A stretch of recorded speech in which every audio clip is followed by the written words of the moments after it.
नमस्कार दोस्तों, स्वागत है आपका हमारे चैनल पर। आज हम फोटोसिंथेसिस यानी प्रकाश संश्लेषण के बारे में पढ़ने वाले हैं। हमने पिछले वीडियो में पत्तियों के बारे में अध्ययन किया था। तो पत्तियां किस प्रकार से पौधों का भोजन बनाती हैं, इसके बारे में आज हम प्रकाश संश्लेषण में अध्ययन करेंगे। तो फ्रेंड्स, प्रकाश संश्लेषण होता क्या है, इसके बारे में समझते हैं। प्रकाश संश्लेषण वह प्रक्रिया है जिसके द्वारा पौधे अपना भोजन बनाते हैं। तो प्रकाश संश्लेषण में पौधे क्या करते हैं, अपना भोजन बनाते हैं। जैसे हम मनुष्यों को भी किसकी ज़रूरत होती है, हमें ज़रूरत होती है भोजन की, जिससे हम क्या करते हैं, एनर्जी प्राप्त करते हैं। उसी तरह पौधों को भी किसकी ज़रूरत होगी, भोजन की, और वो अपना भोजन किससे बनाते हैं, पत्तियों द्वारा या पत्तियों में पाए जाने वाले क्लोरोफिल के द्वारा। तो इस पूरी प्रोसेस को हम समझेंगे किसके अंतर्गत, प्रकाश संश्लेषण के अंतर्गत। तो सबसे पहले पत्ती को एक बार, फिर हम इसके भागों के बारे में समझ लेते हैं। पत्ती में ये जो आपको दिख रहा है, ठीक है, ये जो मध्य में सबसे भाग दिख रहा है, इसको हम क्या कहते हैं, इसको हम कहते हैं मध्य सिरा। क्या कहते हैं, मध्य सिरा। इसको हम कहते हैं पत्राधार, इसको हम कहते हैं पत्राधार। और इसमें जो छोटी छोटी नसों के समान संरचनाएं दिखाई दे रही हैं, इनको हम क्या कहते हैं, इनको हम कहते हैं सिराएं। क्या कहते हैं, सिराएं। और इनमें से भी कई छोटी छोटी संरचनाएं निकली होती हैं, जिनको भी हम क्या कहते हैं, सिराएं ही कहते हैं। ठीक है। अब आपको ये चौड़ा फलक दिखाई दे होगा, यानी ये जो मध्य सिरा है इसके चारों तरफ, या ये जो भाग है आपको दिखाई दे होगा, इसको हम क्या कहते हैं, इसको हम कहते हैं लैमिना। क्या कहते हैं, लैमिना। ठीक है। तो अब देखेंगे आप, इस पत्ती में क्या होता है, छोटे छोटे छिद्र पाए जाते हैं। क्या पाए जाते हैं, छोटे छोटे छिद्र, मैक्सिमम केस पे किनारों पर पाए जाते हैं। उन छिद्रों को हम क्या कहते हैं, रंध्र, या कहते हैं स्टोमेटा। क्या कहते हैं, इन छिद्रों को हम क्या कहते हैं, ये आपको छोटे छोटे छिद्र के समान संरचनाएं आपको दिखाई देंगे। जब आप इसको ध्यान से देखेंगे या मैग्नीफाइंग ग्लास के थ्रू देखेंगे तो आपको छोटी छोटी छिद्र के समान संरचनाएं दिखाई देंगी, जिनको हम कहते हैं रंध्र, या जिनको हम स्टोमेटा के नाम से भी जानते हैं। अब इन रंध्र का कार्य क्या होता है, देखिए, इन रंध्र का कार्य ये होता है कि जब पौधों में पानी की मात्रा अधिक हो जाती है तो एक पौधे ये स्टोमेटा क्या करते हैं, ये पानी का वाष्पोत्सर्जन करते हैं। सुबह जब आप देखते होंगे पत्तियों पर क्या, पत्तियों पे पानी की बूंदें पड़ी हुई होती हैं, तो वो कैसी बूंदें होती हैं, ये इन्हीं पत्तियों के द्वारा क्या होता है, वाष्पोत्सर्जन की क्रिया होती है। उसी वाष्पोत्सर्जन की क्रिया द्वारा क्या होता है, उस पर पानी जमा होता है। और जब पौधों में कभी कभी क्या होता है, वायुमंडल से नमी भी क्या करते हैं, ये ग्रहण करते हैं, क्या, स्टोमेटा जिनको हम कहते हैं, या रंध्र जिनको कहते हैं। अब ये आप देख रहेंगे, ये किसका फिगर है, ये है क्लोरोफिल का फिगर। ठीक है। इन पत्तियों में क्या पाया जाता है, इन पत्तियों में पाया जाता है, आप जानते हैं क्या, क्लोरोफिल। क्लोरोफिल पाया जाता है। ठीक है। इसमें क्या पाया जाएगा, इसमें पाया जाएगा क्लोरोफिल। अब क्लोरोफिल का कार्य क्या है, क्लोरोफिल यानी पर्णहरित जिसको हम कहते हैं, और इसी के कारण क्या होती है, पत्तियां हरी होती हैं। तो पर्णहरित के कारण पत्तियां हरी होती हैं, और यह किसमें पाया जाता है, तो जाहिर सी बात है पत्तियों में पाया जाएगा, क्योंकि पत्तियों का यही भाग क्या होता है, हरा होता है। और तने में भी पाया जाता है, जब तना हरा होता है तो उसमें भी क्या पाया जाता है, क्लोरोफिल भी पाया जाता है। लेकिन आगे चलकर जब वो विकास करता है तो वो कैसा, काष्ठी हो जाता है और भूरे रंग में परिवर्तित हो जाता है। तो इन पत्तियों में क्या पाया जाता है, क्लोरोफिल। और एक बात और, इसी पत्ती के बीचों बीच मध्य में एक तत्व पाया जाता है। क्या पाया जाता है, एक तत्व पाया जाता है। उस तत्व को हम क्या कहते हैं, मैग्नीशियम। ये प्रायः परीक्षाओं में पूछे जाने वाला प्रश्न है कि पत्तियों में या क्लोरोफिल में कौन सा एकमात्र तत्व पाया जाता है। तो इसमें पाया जाता है तत्व आपका कौन सा, इसमें तत्व पाया जाता है मैग्नीशियम। कौन सा तत्व पाया जाता है, मैग्नीशियम, या जिसको हम Mg से भी डिनोट करते हैं। ठीक है, या Mg से भी प्रदर्शित करते हैं। अब इन पत्तियों में क्लोरोफिल पाया जाता है। तो अगर हम क्लोरोफिल की एक अलग संरचना देखें तो हमको ये बगल में क्लोरोफिल की एक अलग संरचना दिखाई दी गई है। तो इसमें क्लोरोफिल मुख्यतः दो भागों से मिलकर बना है, किससे, एक स्ट्रोमा और एक ग्रेनम। एक स्ट्रोमा और एक ग्रेनम। कौन सा भाग, ये आपको दिखाई दे रहा है, ये भाग क्या है आपका, स्ट्रोमा हो गया। और ये जो संरचनाएं सिक्के के समान लगी हुई हैं, इनको हम क्या कहते हैं, ग्रेनम। इन दोनों ग्रेनम और स्ट्रोमा का बहुत ही महत्वपूर्ण भाग होता है किसमें, बहुत महत्वपूर्ण कार्य किसमें, प्रकाश संश्लेषण या फोटोसिंथेसिस में। आगे हम इसकी चर्चा करेंगे, ग्रेनम और स्ट्रोमा क्या कार्य है या इनके क्या उपयोग है प्रकाश संश्लेषण में। तो और आप ये देख रहे हैं, ये जो जुड़ा हुआ है, ये एक दूसरे से दोनों जुड़े हुए हैं, इसको हम क्या कहते हैं, लैमेला कहते हैं। ठीक है। तो चालू करते हैं क्या, प्रकाश संश्लेषण। देखिए प्रकाश संश्लेषण में क्या करते हैं। प्रकाश संश्लेषण है क्या? प्रकाश संश्लेषण वह प्रक्रिया है जिसके द्वारा पौधे सूर्य के प्रकाश की उपस्थिति में कार्बन डाइऑक्साइड, जल और पर्णहरित यानी क्लोरोफिल की सहायता से अपना भोजन क्या करते हैं? बनाते हैं। प्रकाश संश्लेषण वह प्रक्रिया है जिसके द्वारा पौधे सूर्य के प्रकाश की उपस्थिति में क्लोरोफिल, कार्बन डाइऑक्साइड और जल की उपस्थिति में क्या करते हैं? अपना भोजन बनाते हैं। ठीक है, तो प्रकाश संश्लेषण के बारे में समझते हैं। प्रकाश संश्लेषण क्या है? प्रकाश संश्लेषण क्या है? वह प्रक्रिया जिसमें क्या होता है? पौधे सूर्य के प्रकाश और किससे? और वह जल और किससे? CO2 यानी जिसको हम कार्बन डाइऑक्साइड भी कहते हैं, और किसके द्वारा? और आपका ऑक्सीजन, क्लोरोफिल के द्वारा क्या करते हैं? अपना भोजन बनाते हैं। क्लोरोफिल इन सब की सहायता से क्या करते हैं? अपना भोजन बनाते हैं। अपना क्या करते हैं? भोजन बनाते हैं। ठीक है, तो पौधे क्या करते हैं? सूर्य के प्रकाश, जल, कार्बन डाइऑक्साइड, क्लोरोफिल इन सब की सहायता से अपना भोजन बनाते हैं। ठीक है, देखिए इसमें दो चीज़ें सबसे, या कह सकते हैं सारी चीज़ें ही मस्ट हैं, लेकिन सूर्य के प्रकाश का होना बहुत आवश्यक है और कार्बन डाइऑक्साइड का भी होना बहुत आवश्यक है। क्लोरोफिल तो आमतौर पर पत्तियों में ही पाया ही जाता है और जल भी। ठीक है, तो अब चर्चा करते हैं कि इनका भोजन बनता कैसे है।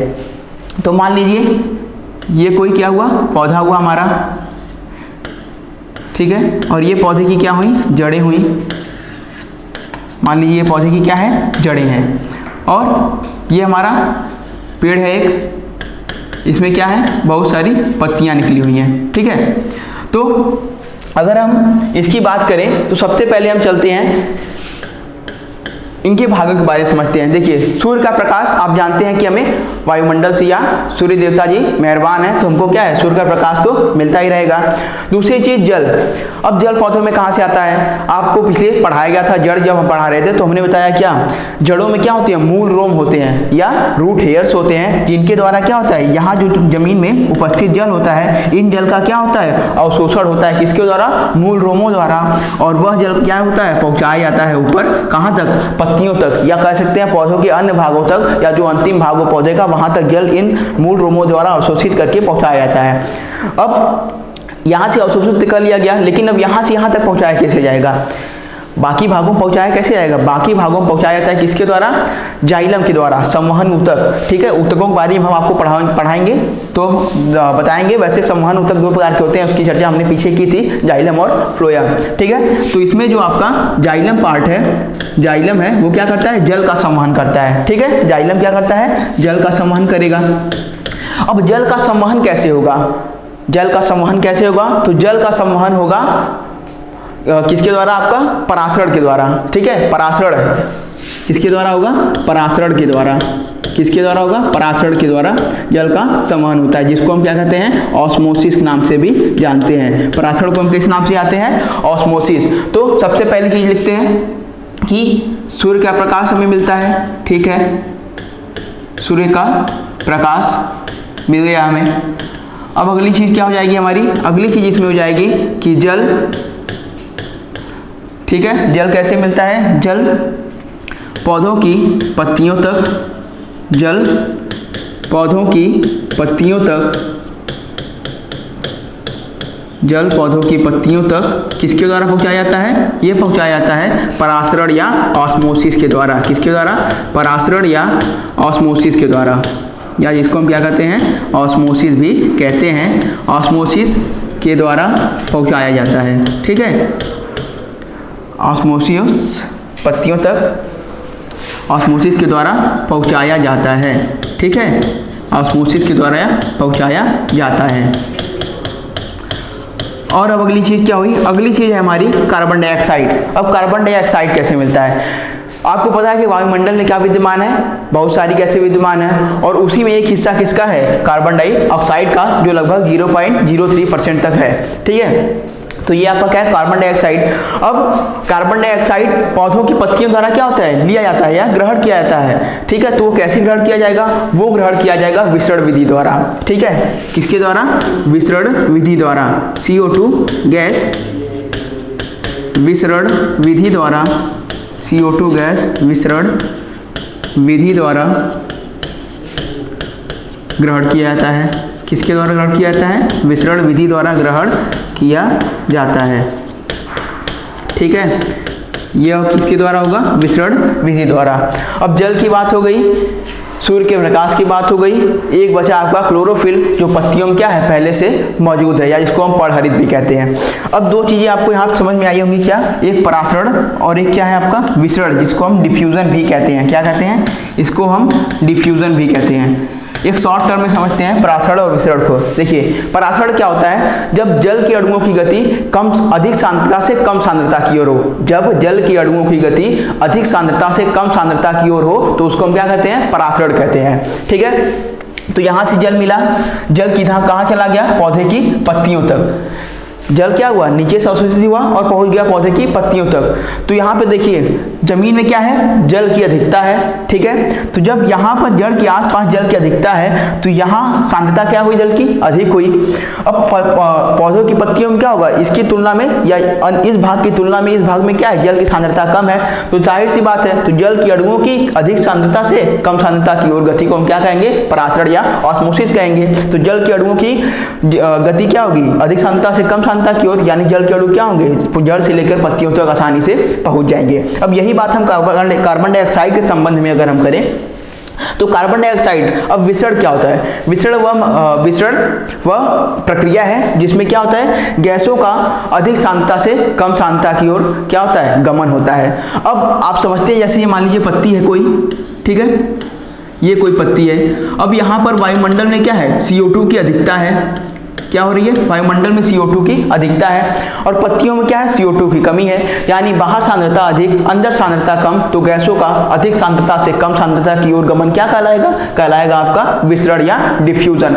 तो जाहिर सी बात है, यहाँ पे भी क्या हुआ, कार्बन डाइऑक्साइड या अन्य भी गैस कोई भी, या ऑक्सीजन की बात करें, जब उसको रिलीज भी करना होता है तब भी यही प्रक्रिया फॉलो होती है, किसकी, विसरण की। ठीक है, तो इस प्रक्रिया द्वारा क्या होता है, जल का और कार्बन डाइऑक्साइड का, इन सबका क्या होता है, आवागमन होता है। ठीक है, अब इन सारी प्रोसेसेस को एक समीकरण द्वारा दिखाया जाता है। किसके द्वारा, एक समीकरण द्वारा, जिसको हम लिख सकते हैं ऐसे कुछ कि 6CO2 प्लस 6H2O, सॉरी यहाँ पे 12 होगा, यहाँ होगा 12, यानी कार्बन डाइऑक्साइड के 6 अणु और जल के 12 अणु मिलकर जब क्रिया करते हैं, किसकी उपस्थिति में, उपस्थिति होगी सनलाइट या सूर्य का प्रकाश, और किसकी उपस्थिति में, और होगा आपका क्लोरोफिल की उपस्थिति में, और किसकी उपस्थिति में होगा, क्लोरोफिल की उपस्थिति में। ठीक है, तो अब निर्माण क्या होता है, किसका होता है, C6H12O6 का निर्माण, और किसका निर्माण होगा, और होगा ऑक्सीजन का निर्माण, और किसका निर्माण होगा, H2O का निर्माण। ठीक है, अब इतनी चीजें बनी, 6 कार्बन डाइऑक्साइड के अणु, 12 जल के अणु, सूर्य के प्रकाश और क्लोरोफिल की उपस्थिति में क्या निर्माण करते हैं, एक अणु किसका, ग्लूकोज का निर्माण हुआ। किसका निर्माण हुआ, ये है आपका ग्लूकोज, और ग्लूकोज हमको पता है क्या करता है, एनर्जी प्रदान करता है। तो और किसका निर्माण हुआ, ऑक्सीजन का निर्माण हुआ। आपको पता है फोटोसिंथेसिस या प्रकाश संश्लेषण के बाद क्या होते हैं, पौधों द्वारा ऑक्सीजन रिलीज की जाती है या छोड़ी जाती है, जिसको हम क्या करते हैं, ग्रहण करते हैं। आगे और किसका निर्माण हुआ, 6 जल के अणुओं का। अब यहाँ पे देख पा रहे होंगे कि आप क्या हो रहा है, 12 जल के अणु भाग रहे हैं, लेकिन बच कितने रहे हैं, 6 ही जल के अणु, यानी बाकी 6 जल के अणुओं क्या हो गया, विखंडन हो गया, या कह सकते हैं उसका उपचयन हो गया। ठीक है, अब आते हैं आगे। अब देखिए आगे क्या है, आगे एक और चीज लिखते हैं इसमें, क्या, क्लोरोफिल में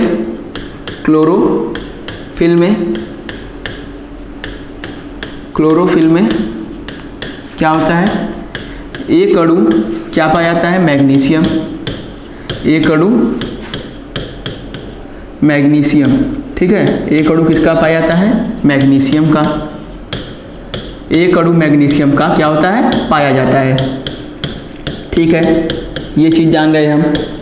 अब इसमें कौन कौन से रिएक्शन का फॉलो हो रहा है, यानी कौन कौन से इसमें अनुसरण कर रहे हैं, ठीक है। अभिक्रियाएं उनको समझते हैं। इसमें दो अभिक्रियाएं होती हैं, इसमें कह सकते हैं क्या, उपचयन या जिसको हम ऑक्सीडेशन के नाम से भी जानते हैं, किसके नाम से जानते हैं, ऑक्सीडेशन के नाम से, ठीक है। और किसका फॉल हो रहा है, इसमें उपचयन और अपचयन, इसमें उपचयन और अपचयन दोनों ही अभिक्रियाएं क्या हो रही हैं, जिसको हम क्या कहते हैं, रिडक्शन, ठीक है। इसमें उपचयन और अपचयन दोनों अभिक्रियाएं होती हैं, उपचयन और अपचयन दोनों अभिक्रियाएं होती हैं, ठीक है। इसमें क्या होता है, उपचयन और अपचयन दोनों अभिक्रियाएं होती हैं। अब देखिए इसमें क्या हो रहा है, उपचयन भी हो रहा है और अपचयन भी हो रहा है, ऑक्सीडेशन भी हो रहा है और रिडक्शन भी हो रहा है। अब ऑक्सीडेशन और रिडक्शन किसका किसका हो रहा है, ये जानना हमारे लिए जरूरी है। देखिए उपचयन होगा जल के अणुओं का और अपचयन होगा कार्बन डाइऑक्साइड के अणुओं का। क्या होता है, उपचयन होता है जल के अणुओं का और रिडक्शन यानी अपचयन होता है कार्बन डाइऑक्साइड के अणुओं का, ठीक है। ये हो गया। अब इसमें रिमार्क किसका हुआ ये भी लिख लेते हैं। इसमें एक अणु ग्लूकोज का, इसमें एक अणु ग्लूकोज का निर्माण होता है, ठीक है।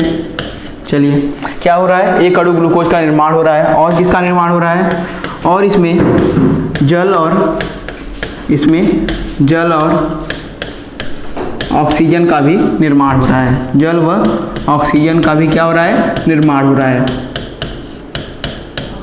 किसका किसका निर्माण हो रहा है, जल और ऑक्सीजन का, ठीक है। आप इन चीज़ों को समझते रहें, ये कोई याद करने वाली या कैसे थे बेसिकली रटने वाली चीज़ नहीं है, आप इसको बस समझते रहे। जनरली मेन आपका यही रिएक्शन है, आप इस रिएक्शन को याद कर लिए तो इन सब चीज़ों को आप आसानी से बना सकते हैं, चाहे जैसे भी आप लिख सकते हैं, समझ सकते हैं। मेन आपका ये रिएक्शन है कि कार्बन डाइऑक्साइड और जल के अणु सूर्य के प्रकाश और क्लोरोफिल की उपस्थिति में ग्लूकोज, ऑक्सीजन और जल का निर्माण कर रहे हैं, ठीक है। अब इसमें क्या हो रहा है, जल और ऑक्सीजन के अणुओं का भी निर्माण हो रहा है। अब आगे चलते हैं, देखिए ये हमारा हो गया, ठीक है। अब अगली चीज़ क्या आती है, अगली चीज़ यह आती है कि ये आपके प्रकाश संश्लेषण कितने प्रकार के होते हैं। प्रकाश संश्लेषण बेसिकली दो प्रकार के होते हैं। कितने प्रकार के होते हैं, अगर हम इनके प्रकार की बात करें तो प्रकाश संश्लेषण कितने प्रकार के होते हैं, ये होते हैं दो प्रकार के। कितने प्रकार के होते हैं, दो प्रकार के। पहला प्रकार क्या है आपका, पहला प्रकार है आपका कह सकते हैं प्रकाश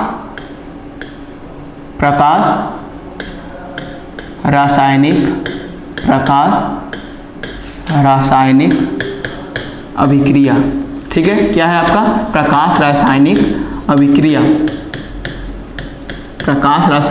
अभिक्रिया, या इसको हम किस और नाम से जानते हैं, इसको हम जानते हैं एक और नाम से, क्या कहते हैं इसको, फोटोकेमिकल रिएक्शन। क्या कहते हैं, फोटोकेमिकल रिएक्शन, ठीक है। इसको एक और नाम से आते हैं जिसको हम कहते हैं प्रकाश रासायनिक अभिक्रिया या फोटोकेमिकल रिएक्शन। और दूसरा हमारा भाग है क्या, एक तो प्रकाश में हो गया और दूसरी क्या हो गई आपकी, प्रकाशहीन, ठीक है। एक प्रकाश और दूसरी क्या, प्रकाशहीन रासायनिक अभिक्रिया, ठीक है। प्रकाशहीन रासायनिक अभिक्रिया, ठीक है। क्या हो गया, प्रकाशहीन रासायनिक अभिक्रिया, या जिसको हम कहते हैं डार्क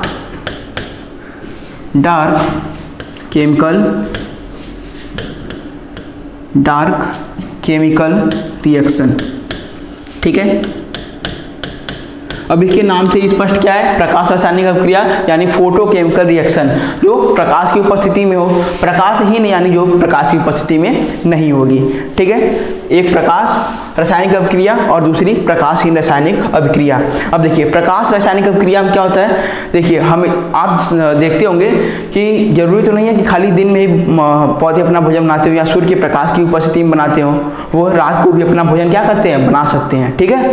तो जब दिन में बनाएंगे यानी सूर्य के प्रकाश की उपस्थिति में तो क्या होगा, प्रकाश रासायनिक अभिक्रिया, और जब यही पौधे अपना भोजन प्रकाश की अनुपस्थिति में या प्रकाशहीन अवस्था में बनाएंगे, तो उसको क्या कहेंगे हम? प्रकाशहीन रासायनिक अभिक्रिया।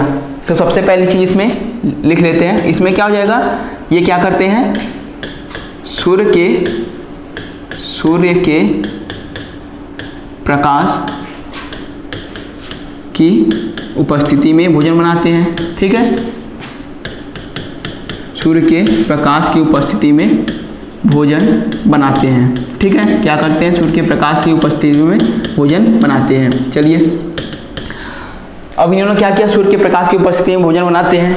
और दूसरा, अब ये भोजन कैसे बनाते हैं, इसमें क्या होता है, इसमें बेसिकली आपके जल के अणुओं क्या होता है, विखंडन होता है, जल के अणुओं का विखंडन होता है। ठीक है, इसमें जल के अणुओं का कह सकते हैं, अपचयन लिख लें, जल के अणुओं का उपचयन, जल के अणुओं का उपचयन या ऑक्सीडेशन होता है। और इससे क्या बनता है, उपचयन होकर हाइड्रोजन आयन, H+ आयन होगा, हाइड्रोजन आयन, और क्या बनता है, हाइड्रोजन आयन व इलेक्ट्रॉन बनते हैं। ठीक है, हाइड्रोजन आयन व इलेक्ट्रॉन बनते हैं। और इसमें एक चीज होती है, इसमें क्या होता है आपका, लिख देते हैं इधर, और इसमें एक और चीज होती है, इसमें ATP व NADP क्या बनता है, NADP, ATP और NADP के मॉलिक्यूल्स बनते हैं। ठीक है, ATP और NADP के मॉलिक्यूल्स बनते हैं किसमें, प्रकाश रासायनिक अभिक्रिया या फोटोकेमिकल रिएक्शन में। अब वही बात करते हैं प्रकाशहीन रासायनिक अभिक्रिया की। इसमें क्या होता है, प्रकाशहीन रासायनिक अभिक्रिया में देखिए मुख्यतः क्या होगा, यह प्रकाश की अनुपस्थिति में क्या करेंगे, अपना या सूर्य के प्रकाश की अनुपस्थिति में अपना भोजन बनाते हैं। और इसमें क्या होता है, इसमें बेसिकली इसमें CO2 का क्या होता है, अपचयन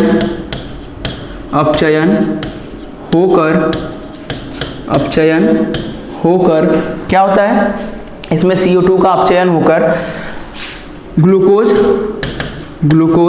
बनता है, CO2 का अपचयन होकर ग्लूकोज बनता है। ठीक है, इसमें CO2 का अपचयन होकर ग्लूकोज बनता है। और एक चीज प्रकाश रासायनिक अभिक्रिया के बारे में, इसको सबसे पहले किसने डिस्कवर किया, हिल नामक वैज्ञानिक ने, इसलिए इसको हम क्या कहते हैं, इसको कहते हैं हिल्स रिएक्शन भी कहते हैं। क्या कहते हैं, हिल्स रिएक्शन भी कहते हैं। मोस्ट इंपॉर्टेंट है, प्रकाश रासायनिक अभिक्रिया को हम क्या कहते हैं, हिल्स रिएक्शन भी कहते हैं। ठीक है, अब चलते हैं आगे। देखिए आगे क्या होगा, अब आगे जो हमने आपको बताया था ग्रेनम और ग्रेनम के बारे में और स्ट्रोमा के बारे में। ठीक है, ग्रेनम के बारे में और स्ट्रोमा के बारे में। तो अगर हम बात करें प्रकाश रासायनिक अभिक्रिया में फोटोकेमिकल रिएक्शन किसमें संपन्न होता है, ये आपका होता है ग्रेनम में। ठीक है, फोटोकेमिकल रिएक्शन या जिसको हम क्या कहते हैं, प्रकाश रासायनिक अभिक्रिया, फोटोकेमिकल रिएक्शन जिसको हम कहते हैं प्रकाश रासायनिक अभिक्रिया, यह किसमें संपन्न होती है, यह होती है आपके ग्रेनम में। ठीक है, ग्रेनम में। और वही बात करें अगर हम प्रकाशहीन रासायनिक अभिक्रिया की, डार्क केमिकल रिएक्शन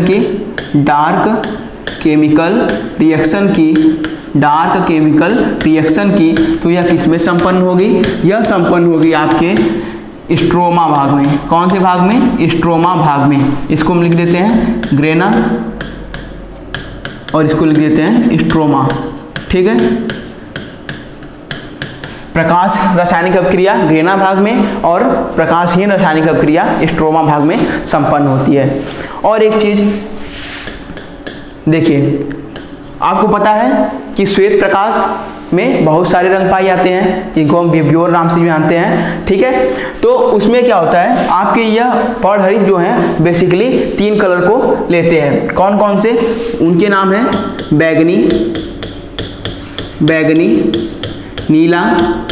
बैगनी, नीला और लाल। ठीक है, इनमें जो है फोटोसिंथेसिस की कार्य प्रक्रिया क्या है संपन्न हो सकती है। बैगनी, लाल और नीला, इनमें क्या होता है प्रकाश संश्लेषण हो सकता है। प्रकाश संश्लेषण हो सकता है, ठीक है, या कह सकते हैं होता है, प्रकाश संश्लेषण होता है। इन रंगों के प्रकाश में प्रकाश संश्लेषण होता है। अब दूसरी चीज, सबसे ज्यादा कौन से रंग में होगा, सबसे ज्यादा प्रकाश संश्लेषण किस रंग में होगा, तो वह होता है आपका लाल रंग में। लाल रंग में सर्वाधिक, लाल रंग में सर्वाधिक कह सकते हैं, लाल रंग में सर्वाधिक प्रकाश संश्लेषण होता है, सर्वाधिक प्रकाश संश्लेषण होता है, ठीक है। लाल रंग में क्या होता है सर्वाधिक प्रकाश संश्लेषण होता है। और वहीं बात करें हम अगर बैगनी रंग की, ठीक है, बैगनी रंग की, तो बैगनी रंग में सबसे कम होता है, ठीक है, बैगनी रंग में सबसे कम होता है, ठीक है, बैगनी रंग में सबसे कम होगा।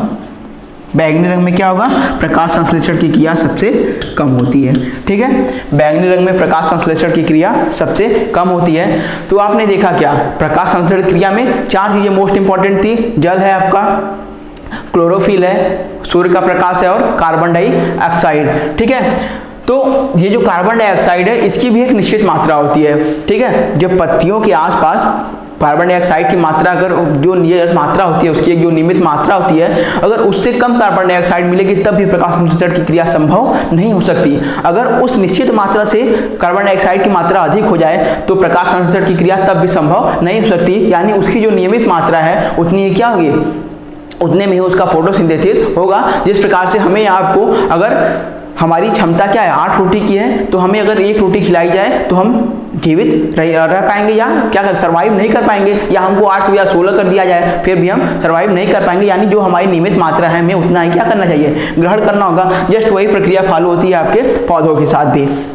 तो ये था आपका प्रकाश संश्लेषण, ठीक है। तो अब इसके बाद हम चलते हैं किस पर, हमारा अगला पार्ट था क्या, फूल या फ्लावर की बारे में हमें जानना था। तो अब अगला भाग किस पर चलते हैं, फूलों पर।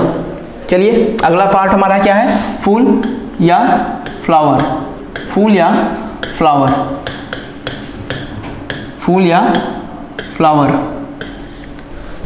ठीक है। अब फ्लावर के बारे में बात करते हैं। देखिए फ्लावर होता क्या है, फ्लावर सबसे मोस्ट इंपॉर्टेंट पार्ट होता है किसका, पौधों का। फ्लावर के द्वारा क्या होता है, उसकी नेक्स्ट जनरेशन डिपेंडेंट होती है किस पर, फ्लावर पर या फूल पर, उसकी अगली पीढ़ी निर्भर होती है, यानी आने वाली पीढ़ी किस पर निर्भर होगी, इसी फ्लावर पर, यानी उसकी अगली पीढ़ी का जन्म किसके थ्रू होता है, या कह सकते हैं कौन उसमें सहायक होता है, तो यही आपका फूल ही होता है। अब फूल क्या है, यानी फूल क्या है, सबसे बेसिक हम कह सकते हैं साधारण से शब्दों में क्या, कि फूल पौधों का रिप्रोडक्टिव क्या है, ऑर्गन एक तरफ से कह सकते हैं, ठीक है। फूल क्या है पौधों का, फूल को हम कह सकते हैं फूल पौधों का, फूल पौधों का जनन अंग है, ठीक है। फूल पौधों का क्या है, एक तरफ से कह सकते हैं इसको कि जनन अंग है, यानी फूलों द्वारा ही क्या होता है, पौधों का जनन होता है, जन्म होता है, ठीक है। अब फूल में भी क्या होता है, 2 तरह के रिप्रोडक्टिव ऑर्गन पाए जाएंगे, ठीक है, 2 तरह के जनन अंग पाए जाएंगे। पहला होगा आपका मादा जनन अंग, मादा जनन अंग, ठीक है, और दूसरा क्या होगा आपका, दूसरा होगा आपका नर जनन अंग। क्या होगा आपका दूसरा, नर जनन अंग, ठीक है, मादा जनन अंग और नर जनन अंग। मादा जनन अंग को हम क्या कहते हैं, मादा जनन अंग को हम कहते हैं गाइनोईसियम, ठीक है, गाइनोईसियम, और नर जनन अंग को हम कहते हैं एंड्रोईसियम, ठीक है, इसको हम क्या कहते हैं, एंड्रोईसियम। अब मादा जनन अंग गाइनोईसियम, नर जनन अंग एंड्रोईसियम, ये 2 प्रकार के फूलों क्या होते हैं, जनन अंग होते हैं, जिनके द्वारा क्या होता है, जनन की प्रक्रिया आगे संभव हो पाती है। अब मादा जनन अंग को हम एक और नाम से जानते हैं, किस नाम से जानते हैं, इनको हम पिस्टिल्स भी कहते हैं, और इसको हम क्या कहते हैं, नर जननांग को हम कहते हैं स्टेमेंस, स्टेमेंस भी हम इनको कहते हैं। ठीक है, तो जिसको हिंदी सही लगे वो हिंदी में समझे, या जिसको इंग्लिश सही लगे वो इंग्लिश में भी समझ सकते हैं। तो गाइनोइशियम मादा जननांग, एंड्रोइशियम नर जननांग, और मादा जननांग को भी कौन नाम से जानते हैं, जिसका नाम है पिस्टिल्स, और नर जननांग को एक और नाम से जानते हैं जिसका नाम है स्टेमेंस। अब इनकी हम अगर अलग अलग बात करें, किसकी, नर जननांग और मादा जननांग की। नर जननांग की अगर हम बात करें, किसकी, नर जननांग की, ठीक है, नर जनन अंग की, ठीक है, किसमें, फूलों में या कह सकते हैं पौधों में। नर जननांग या एंड्रोइशियम,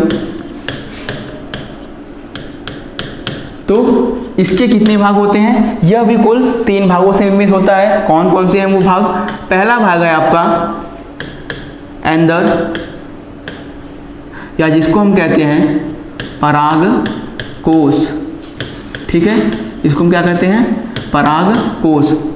दूसरा क्या है आपका, एंदर के बाद आता है आपका पॉलन ग्रेन्स, पॉलन ग्रेन्स, क्या आता है आपका, पॉलन ग्रेन्स, या जिसको हम कहते हैं परागकण, क्या कहते हैं, परागकण, इसको हम क्या कहते हैं, परागकण। आगे तीसरा भाग आपका आता है, एंदर हो गया, पॉलन ग्रेन्स हो गया, और एक क्या है आपका, और है आपका फिलामेंट, क्या है आपका, फिलामेंट, या जिसको हम तंतु के नाम से भी जानते हैं। किसके नाम से जानते हैं, तंतु के नाम से भी जानते हैं। एंदर, परागकोश, पॉलन ग्रेन्स, परागकण, फिलामेंट और तंतु, 3 प्रकार के अंगों से नर जननांग पौधों का निर्मित होता है। और एक और चीज, नर जननांग या जिसको हम स्टेमेंस कहते हैं, ठीक है, स्टेमेंस, और इसको हम एक और नाम से जानते हैं पुंकेसर, क्या है आपका, पुंकेसर, ठीक है, यानी पुरुष जननांग कह सकते हैं, पू से पुरुष, पुरुष जननांग क्या हो जाएगा, पुंकेसर, ठीक है। अब इसके बारे में देखते हैं, फूलों में आप देखते होंगे, फूलों में आपको कुछ संरचना दिखाई होगी इस तरह की, उसके बारे में अभी हम चर्चा करेंगे। जैसे मान लीजिए कुछ इस तरह की संरचना है, ठीक है, और इसमें छोटे छोटे आपके परागकोश होते हैं, ठीक है। तो इस भाग की अगर हम बात करें, इस पूरे भाग को हम क्या कहेंगे, स्टेमेन, क्या कहेंगे इसको, पूरे भाग को हम स्टेमन या पुंकेसर, ठीक है, इसको हम क्या कहेंगे, पुंकेसर। और इसमें अब ये जो संरचना है पतली तंतु के समान है, इसको हम क्या कहते हैं, फिलामेंट या तंतु, ठीक है, ये जो पतली सी संरचना है इसको हम क्या कहेंगे, तंतु या फिलामेंट। अब इसके बाद अब ये देख रहे हैं आप, ये जो गोल सी संरचना है, इस गोल सी संरचना को हम कहते हैं क्या, इसको हम कहते हैं एंदर, जिसको हम कहते हैं परागकोश, क्या कहते हैं, परागकोश, क्या कहते हैं इसको, परागकोश।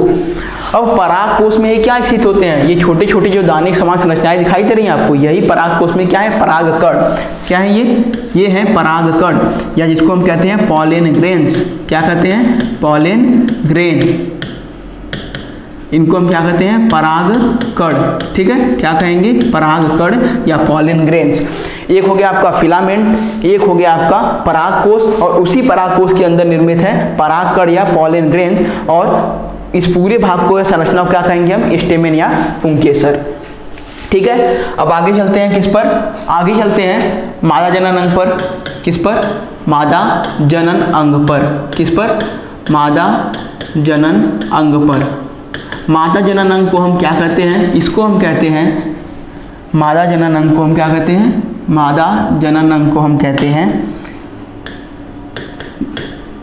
गाइनोसियम, ठीक है, क्या कहते हैं, गाइनोसियम, गाइनोसियम कहते हैं, या इसको हम एक और नाम से जानते हैं क्या, पिस्टिल्स, पिस्टिल, ठीक है, या और इसको हम अगर हिंदी में बात करें तो इसको हम कहते हैं स्त्री केसर, क्या कहते हैं, स्त्री केसर, स्त्री केसर, ठीक है, स्त्री केसर भी कहते हैं। अब ये कितने भागों से निर्मित है, ये भी मिलाकर टोटल कह सकते हैं 3 भागों से निर्मित है, ठीक है, 3 या 4 जैसा भी आपके समझ में आए, वैसे हम मेनली 3 मानते हैं, एक पार्ट उसके अंदर, एक पार्ट के अंदर स्थित होता है। पहला हम लिख लेते हैं, इसमें क्या, पहला है आपका स्टिग्मा, क्या होता है, स्टिग्मा, या जिसको हम कहते हैं वर्तिकाग्र। क्या कहते हैं? इसको हम कहते हैं वर्तिकाग्र। दूसरा क्या है आपका? दूसरा है स्टाइल। स्टाइल को हम क्या कहते हैं? वर्तिका। क्या कहते हैं? वर्तिका। तीसरा क्या है आपका? तीसरा होता है ओवरी। क्या होता है? ओवरी। ओवरी, ठीक है। क्या होता है आपका? ओवरी, या जिसको हम कहते हैं अंडाशय। क्या कहते हैं? अंडाशय। ओवरी या अंडाशय। अब हमने बताया चौथा पार्ट, जो इसमें क्या काम है, 4 भाग भी होते हैं। या अब देखिए एक और क्या होता है इसमें, अगर चौथे की बात करें तो चौथा होता है ओव्यूल्स। ठीक है, क्या होता है? ओव्यूल्स, या जिसको हम क्या कहते हैं? अंडाणु भी कहते हैं, अंडाणु। ठीक है, या जिसको हम बीजाणु भी कहते हैं, बीजांड भी कह सकते हैं, जो भी आपके समझ में आए। ठीक है, जो आपको सही लगे। क्या इसके कितने भाग हैं? स्टिग्मा, स्टाइल, वर्तिका, ओवरी, अंडाशय, ओव्यूल, अंडाणु या बीजाणु। अब अगर हम इसके फिगर की बात करें तो इसका फिगर कुछ इस तरह का होगा। ठीक है, कुछ इस तरह का होगा। अब इस पूरे भाग की अगर हम बात करें तो इसमें इस पूरे भाग को हम नाम देंगे पिस्टिल। क्या नाम देंगे? पिस्टिल। ठीक है, या इसको हम कहेंगे स्त्री केसर। क्या कहेंगे? स्त्री केसर। ठीक है, अब इसमें अगर हम बात करें तो ये जो है आपका नीचे वाला भाग, इसको हम कहते हैं ओवरी। ये जो गोल संरचना दिखाई दे रही है नीचे बड़ी सी, इसको हम कहते हैं ओवरी, या जिसको हम अंडाशय भी कहते हैं। क्या कहते हैं? अंडाशय। ठीक है, और ये जो भाग है ऊपर, ये जो ऊपर की गोल संरचना है, ठीक है, कुछ बीन के टाइप की है, तो इसको हम क्या कहते हैं? इसको कहते हैं हम स्टिग्मा। क्या कहेंगे? स्टिग्मा। स्टिग्मा, या जिसको हम वर्तिकाग्र भी कहते हैं। क्या कहते हैं? वर्तिकाग्र। ठीक है, या जिसको हम वर्तिकाग्र भी कहते हैं। और ये जो बीच में पतली संरचना है, इसको हम क्या कहते हैं? इसको कहते हैं स्टाइल। इसको क्या कहते हैं? स्टाइल। स्टाइल, या जिसको हम क्या कहते हैं? वर्तिका। इसको हम क्या कहते हैं? वर्तिका भी कहते हैं। अब ये चौथा भाग बचा आपका ओव्यूल्स। ओव्यूल्स क्या होता है? इसी ओवरी के अंदर, ओवरी के अंदर स्थित होता है। क्या होता है? ओवरी के अंदर क्या होता है? स्थित होता है। और इन्हीं छोटे छोटे अणु कह सकते हैं हम, क्या कहते हैं? ओव्यूल्स। ओव्यूल्स कहते हैं, या जिनको हम क्या कहते हैं? अंडाणु या बीजाणु। ठीक है, इन्हीं को हम क्या कहते हैं? अंडाणु या बीजाणु। तो ये पूरा पार्ट हो गया आपका मादा जनन अंग का भाग। अब हम बात करें पुरुष जनन अंग में, जो कहते हैं तरफ से मोस्ट इंपॉर्टेंट कौन था? तो पुरुष जनन अंग में मोस्ट इंपॉर्टेंट होता है आपका पॉलन ग्रेन्स या परागकण। और अगर बात करें हम मादा जनन अंग में सबसे इंपॉर्टेंट कौन होता है? सबसे इंपॉर्टेंट होता है आपका क्या? अंडाणु या ओव्यूल्स। ठीक है, तो पुरुष में सबसे ज्यादा इंपॉर्टेंट कौन से है? पुरुष जनन अंग में, पौधों में, उसमें होता है आपका क्या? पॉलन ग्रेन्स या परागकण। और अगर हम मादा जनन अंग की बात करें तो उसमें क्या होता है? ओव्यूल्स या अंडाणु सबसे मुख्य पार्ट होता है। ठीक है।